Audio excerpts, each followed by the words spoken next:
नमस्कार मित्रांनो, आपण पाहतात विदर्भराज 358। बार्टी पुणे येथे PhD करणाऱ्या विद्यार्थ्यांचे आंदोलन।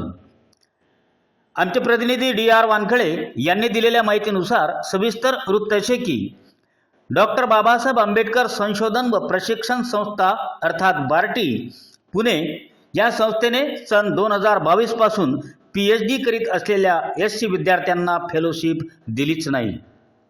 मात्र ओपन व OBC विद्यार्थी यांना फेलोशिप मिळाली, परंतु बार्टी 2.5 वर्ष होऊन सुद्धा SCच्या विद्यार्थ्यांना फेलोशिप देताना टाळाटाळ करीत असून केवळ 50% फेलोशिप देण्याचे कबूल केल्याने संतापलेल्या विद्यार्थ्यांनी बार्टी व विद्यमान सरकारच्या विरोधात बार्टी कार्यालयासमोरच आंदोलन सुरू केले आहे। या आंदोलनादरम्यान एका विद्यार्थ्याने आत्मदहनाचा प्रयत्न सुद्धा केल्याचे समजते।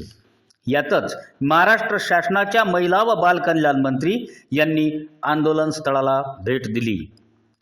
जर मागण्या पूर्ण झाल्या नाहीत तर आंदोलनास उग्र स्वरूप येण्याची दाट शक्यता नाकारता येत नाही, असे सुद्धा विश्वसनीय सूत्राकडून समजले। 100% फेलोशिप मिळालीच पाहिजे, 100% फेलोशिप मिळालीच पाहिजे।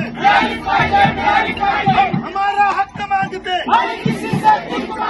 हम हमारा हक मांगते, फेलोशिप आमच्या हक्काची, लढेंगे लढेंगे, अरे आवाज दो, अरे आवाज दो, नहीं चलेगी नहीं चलेगी, फेलोशिप आमच्या हक्काची, महाराष्ट्र सरकार